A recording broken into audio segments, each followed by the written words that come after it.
मीरा देवी की जिंदगी अब सिर्फ दर्द, अपमान और तानों में बदल चुकी थी। वह कभी इस घर की मालकिन हुआ करती थी।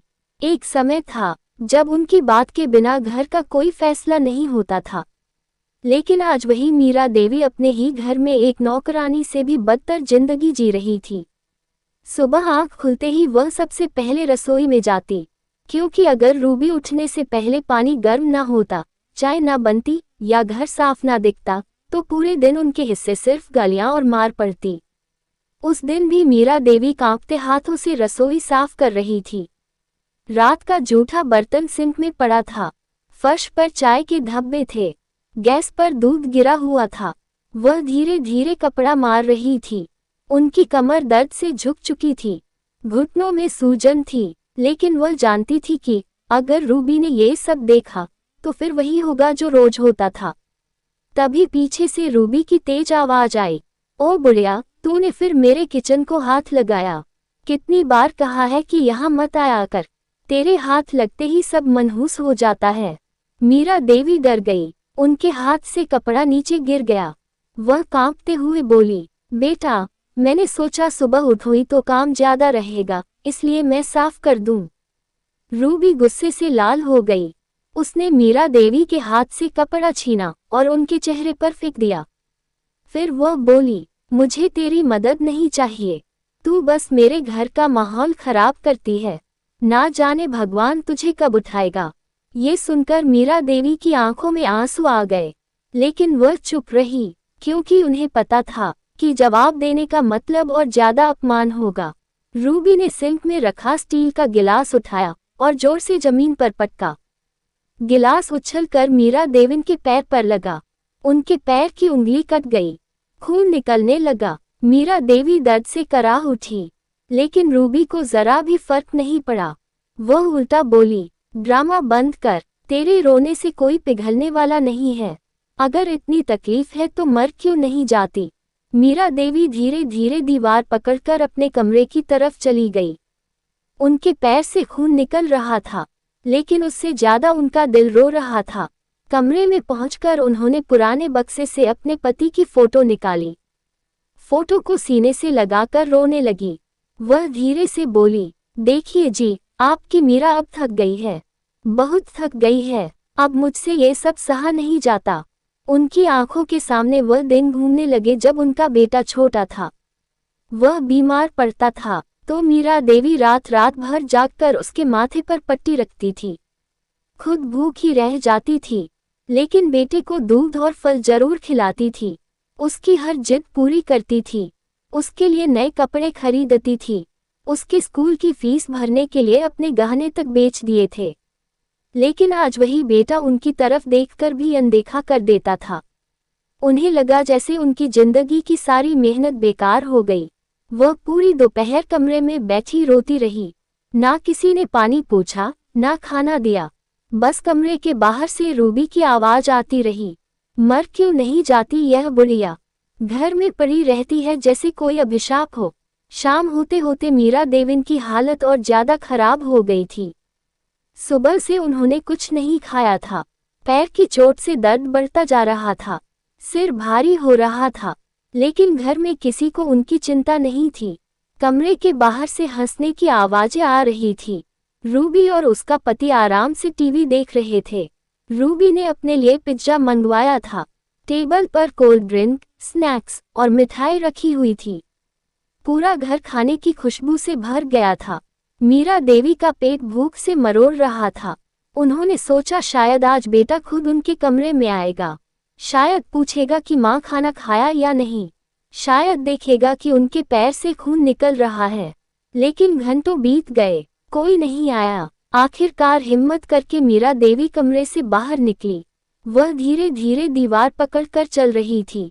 पैर में सूजन बढ़ चुकी थी, हर कदम पर दर्द हो रहा था। जैसे ही वह हॉल में पहुंची, रूबी ने उन्हें घूर कर देखा। फिर गुस्से से बोली, ओहो, फिर बाहर आ गई महारानी, क्या चाहिए अब। मीरा देवी ने बहुत धीमी आवाज में कहा, बेटा, मैंने सुबह से कुछ नहीं खाया, मुझे बहुत भूख लगी है, अगर एक रोटी मिल जाए तो दवा खा लूं। ये सुनते ही रूबी जोर जोर से हंसने लगी। उसकी हंसी में इंसानियत नहीं, जहर था। वह बोली, रोटी चाहिए तेरे लिए? क्या मैं होटल खोलकर बैठी हूँ? दिन भर कुछ काम नहीं करना, बस खाना चाहिए। तेरी वजह से मेरा पूरा मूड खराब हो जाता है।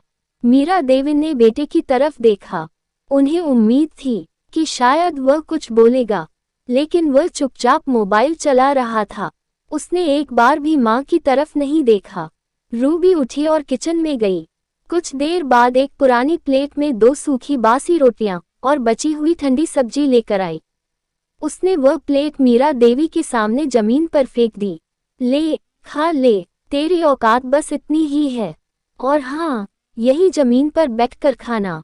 तुझे सोफे पर बैठने की जरूरत नहीं है। तेरे कपड़ों से बदबू आती है। मीरा देवी के हाथ कांपने लगे। उन्होंने जमीन पर बैठकर वह सूखी रोटियां उठाई। उनके आंखों से आंसू गिरते जा रहे थे। रोटी के साथ उनके आंसू भी टूट टूट कर जमीन पर गिर रहे थे। तभी रूबी फिर बोली, और सुन, कल से तू ऊपर वाले स्टोर रूम में रहेगी। तेरे लिए नीचे कोई जगह नहीं है। जब मेहमान आते हैं तो मुझे शर्म आती है कि घर में ऐसी बुढ़िया रहती है। मीरा देवी के हाथ से रोटी छूट गई। वह कांपती हुई बोली, बेटा, वहाँ बहुत गर्मी है। ऊपर पंखा भी नहीं चलता। मुझे सांस लेने में तकलीफ होती है। रूबी चीख पड़ी, तो मर जा, मुझे क्या, तेरे लिए क्या मैं अपना इस बड़ी ही वाला कमरा दे दूं? ये सुनकर मीरा देवी ने बेटे की तरफ देखा। उन्हें लगा शायद वह मना करेगा, लेकिन उसने सिर्फ इतना कहा, माँ, रूबी जो कह रही है वही ठीक है। ऊपर रहोगी तो कम से कम घर में शांति रहेगी। बस यही सुनना बाकी था। मीरा देवी का दिल पूरी तरह टूट गया। उन्हें लगा जैसे उनके जीने की आखिरी वजह भी खत्म हो गई हो। रात को रूबी ने उनका थोड़ा सा सामान उठाकर ऊपर वाले स्टोर रूम में फेंक दिया। वह कमरा कबाड़ से भरा हुआ था। चारों तरफ धूल थी। एक पुराना टूटा पंखा था जो चलता नहीं था। छत से जाले लटक रहे थे। कमरे में घुटन थी। मीरा देवी धीरे धीरे वहां जाकर बैठ गई। नीचे से हंसी और टीवी की आवाजें आ रही थी। ऊपर वह अकेली अंधेरे में बैठी थी। उन्होंने आसमान की तरफ देखा और रोते हुए कहा, हे भगवान, अगर मैंने किसी का बुरा नहीं किया तो मुझे इतनी बड़ी सजा क्यों मिल रही है? रात बहुत भारी थी। ऊपर वाले स्टोर रूम में न हवा थी न रोशनी। टूटा हुआ पंखा छत पर लटका था, लेकिन चल नहीं रहा था। कमरे में पुराने अखबार, टूटे बर्तन, लकड़ी के बक्से और कबाड़ भरा पड़ा था। धूल इतनी थी कि सांस लेना भी मुश्किल हो रहा था। मीरा देवी एक पुराने गद्दे पर बैठी थी। वह गद्दा भी इतना गंदा था कि उसमें से बदबू आ रही थी। उनके पैर की चोट अब सूज चुकी थी। उन्हें बुखार भी चढ़ने लगा था, लेकिन नीचे किसी को उनकी हालत की परवाह नहीं थी। आधी रात को उन्हें तेज खांसी आने लगी। वह पानी ढूंढने लगी, लेकिन कमरे में पानी की एक बूंद भी नहीं थी। उन्होंने धीरे धीरे दरवाजे तक जाकर आवाज लगाई, बेटा, थोड़ा पानी दे दो, बहुत प्यास लगी है। नीचे से टीवी की आवाज आ रही थी, हंसी की आवाज आ रही थी, लेकिन उनकी आवाज किसी तक नहीं पहुंची। कुछ देर बाद उन्होंने फिर हिम्मत की। इस बार थोड़ा जोर से बोली, रूबी, बेटा, थोड़ा पानी। नीचे से रूबी की चिल्लाने की आवाज आई, सोने भी नहीं देगी क्या? चुपचाप ऊपर पड़ी रह, बहुत नाटक करती है तू। मीरा देवी वापस गद्दे पर बैठ गई। उनका गला सूख रहा था, आंखों से आंसू निकल रहे थे। उन्होंने अपने आंसू ही होठों पर लगा लिए, जैसे वही पानी हो। सुबह होने तक उनकी हालत और बिगड़ गई। उन्हें बुखार तेज हो चुका था। उनका शरीर कांप रहा था। सांस लेने में तकलीफ हो रही थी। सुबह रूबी ऊपर आई। उसके हाथ में झाड़ू थी। जैसे ही उसने मीरा देवी को लेटा देखा, वह गुस्से से बोली, अब क्या नया ड्रामा शुरू हो गया? उठ और नीचे आकर बर्तन साफ कर। मीरा देवी ने बहुत मुश्किल से आंखें खोली। वह धीमी आवाज में बोली, बेटा, बहुत बुखार है, शायद डॉक्टर को दिखा दो। रूबी ने उनके माथे को छुआ भी नहीं, उल्टा बोली, तुझे हर समय बीमारी ही रहती है, डॉक्टर के पास ले जाऊं? इतने पैसे तेरे ऊपर बर्बाद करूं? मरना है तो जल्दी मर। इतना कहकर वह नीचे चली गई। मीरा देवी पूरे दिन बिना पानी और दवा के वहीं पड़ी रही। दोपहर तक उनकी हालत इतनी खराब हो गई कि उन्हें अपने पति की बातें याद आने लगी। उन्हें याद आया जब उनके पति जिंदा थे, वह हमेशा कहते थे, मीरा, अगर मैं पहले चला गया तो अपने बेटे से कभी उम्मीद मत रखना। जिस बेटे को जरूरत से ज्यादा सिर पर चढ़ाया जाता है वह एक दिन माँ बाप को भूल जाता है। तब मीरा देवी को लगता था कि उनके पति गलत सोचते हैं। उन्हें अपने बेटे पर बहुत भरोसा था, लेकिन आज उन्हें महसूस हो रहा था कि उनके पति सही थे। शाम तक उनका बेटा ऊपर आया। मीरा देवी उसे देखकर रोने लगी। उन्हें लगा शायद अब उसका दिल पिघल गया होगा, शायद अब वह उन्हें डॉक्टर के पास ले जाएगा। उन्होंने कांपते हाथों से बेटे का हाथ पकड़ लिया। बेटा, मुझे अस्पताल ले चल, मुझे बहुत तकलीफ हो रही है। बेटा, मुझे सांस नहीं ली जा रही। बेटे ने झुंझलाकर अपना हाथ छुड़ा लिया, फिर बोला, माँ, हर बात पर अस्पताल नहीं जाया जाता। तुम थोड़ा आराम कर लो, ठीक हो जाओगी। वैसे भी अभी मेरे पास टाइम नहीं है। इतना कहकर वह नीचे चला गया। मीरा देवी उसे जाते हुए देखती रह गई। उनकी आंखों से लगातार आंसू बह रहे थे। उन्हें समझ आ गया था कि अब उनकी जिंदगी के दिन गिने चुने रह गए हैं। अगले 2 दिन तक मीरा देवी उसी स्टोर रूम में पड़ी रही। ना किसी ने उन्हें दवा दी, ना डॉक्टर को बुलाया, ना ठीक से खाना दिया। वह बस कभी कभी आधी सूखी रोटी और पानी का एक गिलास ऊपर फेंक देते थे।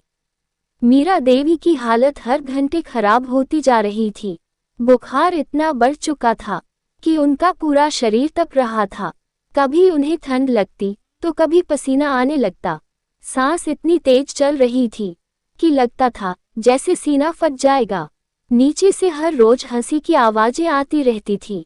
कभी रूबी अपनी सहेलियों को बुला लेती, कभी टीवी तेज आवाज में चलता, कभी खाना बनता और उसकी खुशबू ऊपर तक पहुंचती। मीरा देवी छत को देखती रहती। उनकी आंखें अब कमजोर हो चुकी थी, चेहरा पीला पड़ गया था, होंठ सूख गए थे, शरीर बिल्कुल हड्डियों जैसा लगने लगा था। एक रात अचानक उन्हें बहुत तेज घबराहट होने लगी। सांस बिल्कुल रुक रुक कर चल रही थी। उन्होंने पूरी ताकत लगाकर दरवाजे पर हाथ मारा। बेटा, बेटा, दरवाजा खोल, मुझे अस्पताल ले चल, मुझे बचा ले बेटा। नीचे से कुछ देर तक कोई जवाब नहीं आया। फिर रूबी की आवाज आई। रात के 12 बजे फिर शुरू हो गई, मरती भी नहीं चैन से।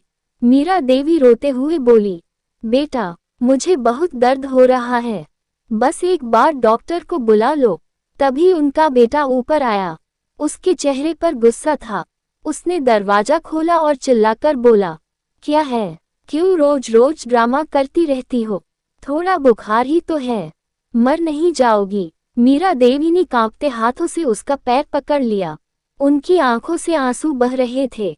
वह बोली, बेटा, मैंने तुझे जन्म दिया, तुझे पालने के लिए खुद भूखी रही। आज बस मुझे अस्पताल ले चल, मैं मरना नहीं चाहती। बेटे ने गुस्से में अपना पैर छुड़ाया और उन्हें धक्का दे दिया। मीरा देवी पीछे दीवार से टकराकर गिर गई। उनके सिर में चोट लग गई, माथे से खून निकलने लगा, लेकिन बेटे के चेहरे पर कोई दर्द नहीं था। वह सिर्फ इतना बोला, अगर इतनी तकलीफ है तो भगवान का नाम ले और सो जा, मुझे सुबह ऑफिस जाना है।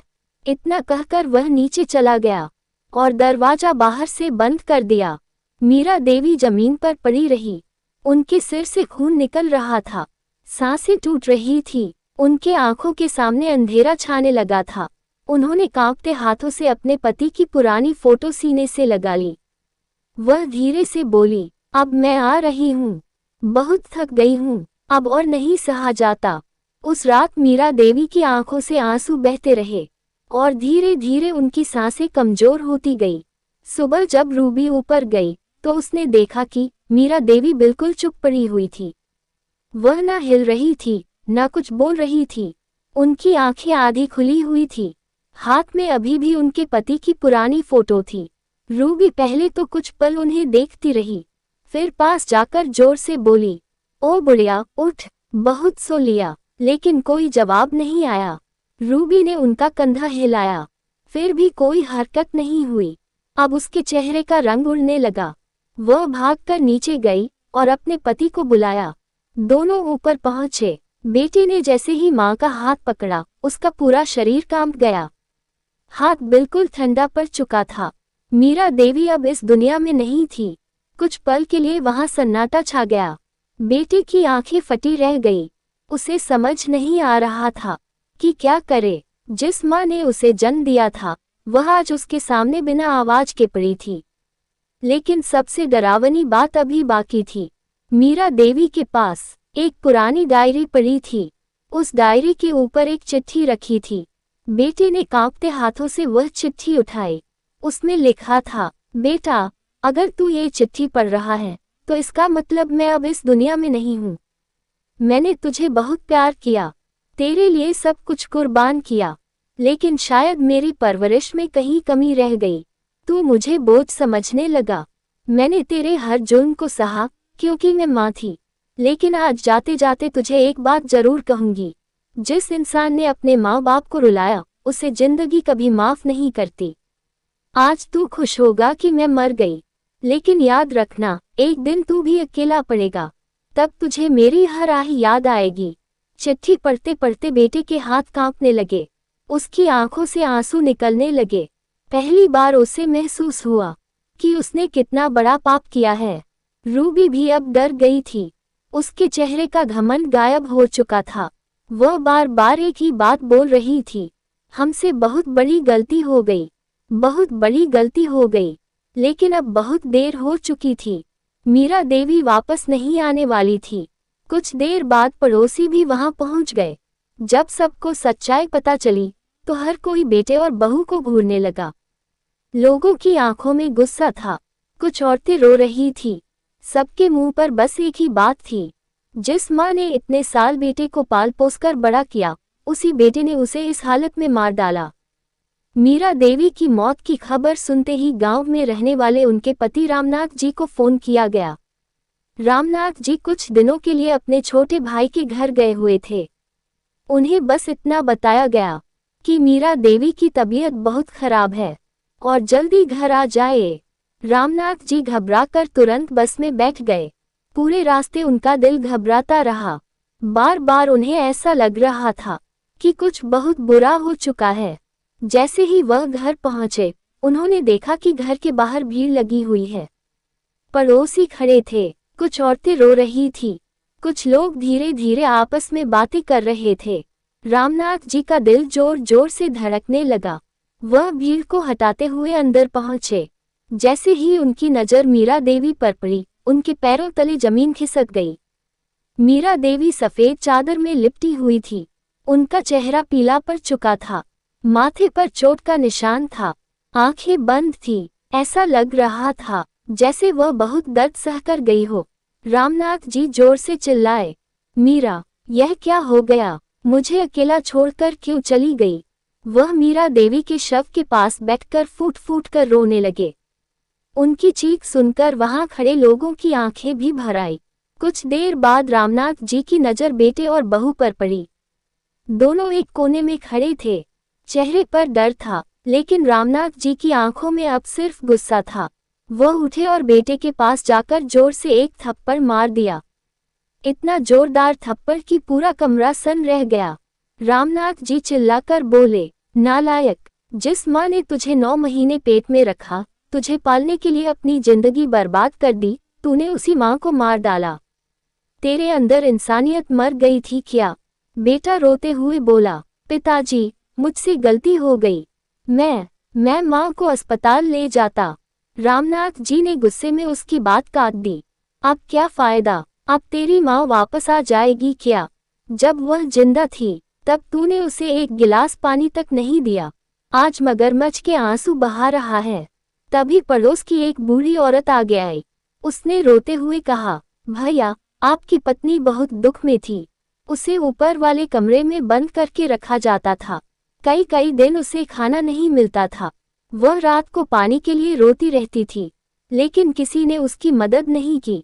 ये सुनते ही रामनाथ जी का खून खौल उठा। उन्होंने तुरंत ऊपर जाकर वह स्टोर रूम देखा। कमरे में टूटा हुआ गद्दा पड़ा था। चारों तरफ धूल थी। एक कोने में सूखी रोटियां पड़ी थी, दीवार पर खून के निशान थे और जमीन पर मीरा देवी की पुरानी चप्पल पड़ी थी। रामनाथ जी घुटनों के बल वहीं बैठ गए। उन्होंने उस सूखी रोटी को हाथ में उठाया और जोर जोर से रोने लगे। वह बोले, मीरा, तूने इतना दर्द सहा और मुझे बताया भी नहीं। मैं तुझे बचा नहीं पाया, मुझे माफ कर दे। रामनाथ जी स्टोर रूम से नीचे उतरे तो उनकी आंखें लाल हो चुकी थी। चेहरे पर दर्द था, लेकिन उस दर्द से भी ज्यादा गुस्सा था। उन्हें अब समझ आ चुका था कि मीरा देवी की मौत बीमारी से नहीं, बल्कि बेटे और बहू की बेरहमी से हुई है। उन्होंने तुरंत पड़ोसियों के सामने बेटे की तरफ उंगली उठाए और कहा, आज से तू मेरा बेटा नहीं है। जिसने अपनी मां को तड़पा तड़पा कर मार दिया, वह किसी का बेटा कहलाने लायक नहीं है। बेटा रामनाथ जी के पैरों में गिर गया। वह रोते हुए बोला, पिताजी, मुझसे गलती हो गई, मुझे माफ कर दीजिए। मैं मां को वापस तो नहीं ला सकता, लेकिन मैं सब ठीक कर दूंगा। रामनाथ जी ने गुस्से में अपना पैर पीछे खींच लिया। फिर बोले, जो इंसान जिंदा मां की इज्जत नहीं कर सका, वह अब क्या ठीक करेगा। तेरी माफी मेरी मीरा को वापस नहीं ला सकती। इतने में कुछ पड़ोसी पुलिस को भी बुला चुके थे।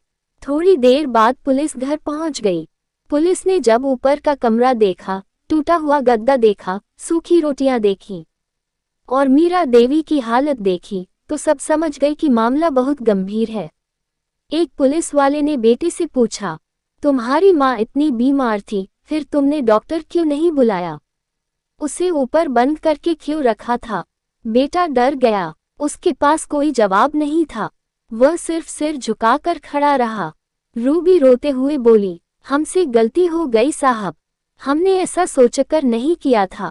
पुलिस वाले ने गुस्से से कहा, गलती नहीं, ये जुर्म है।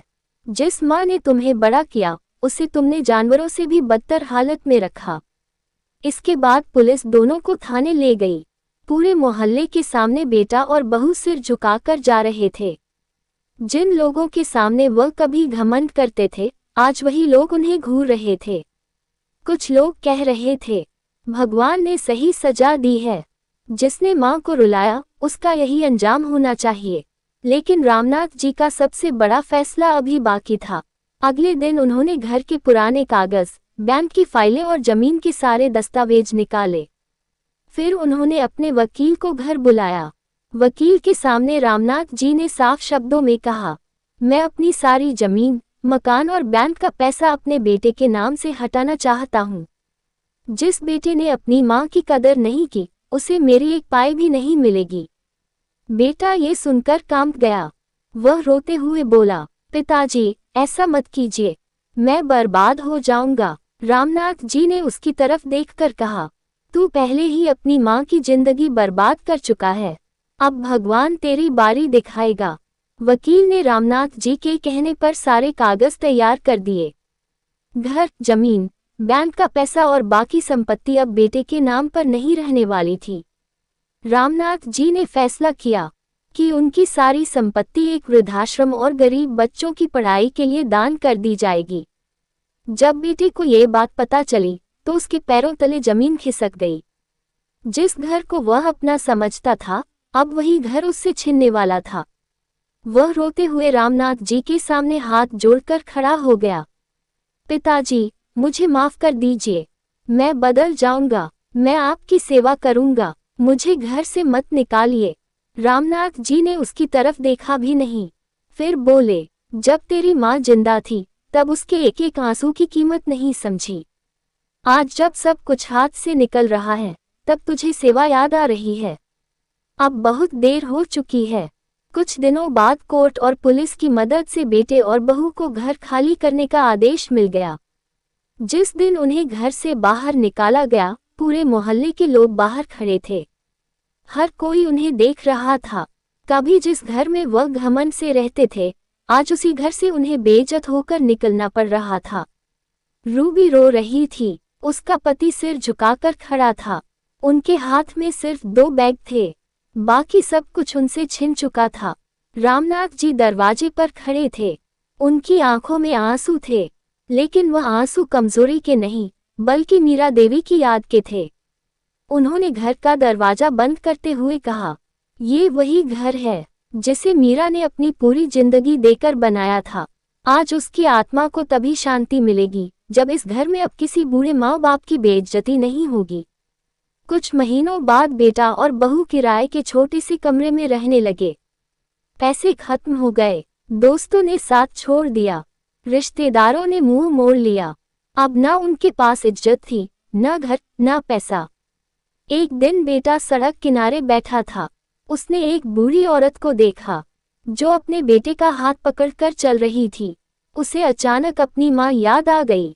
उसे याद आया कि कैसे उसकी माँ उसे बचपन में स्कूल छोड़ने जाती थी, कैसे उसके बीमार होने पर रात भर जागती थी, कैसे उसने उसके लिए अपने गहने तक बेच दिए थे। वह सड़क पर बैठकर जोर जोर से रोने लगा, लेकिन अब पछताने से कुछ नहीं होने वाला था। जिस माँ को उसने जिंदा रहते हुए तड़पाया था, वह अब कभी वापस नहीं आने वाली थी। कहानी का सच यही है, माँ बाप का दिल तोड़ने वाला इंसान जिंदगी में कभी खुश नहीं रह सकता। भगवान देर जरूर करता है, लेकिन न्याय जरूर करता है। तो दोस्तों, अगर कहानी पसंद आए हो तो वीडियो को लाइक करें, चैनल को सब्सक्राइब करें और अपनी राय कमेंट में जरूर बताएं।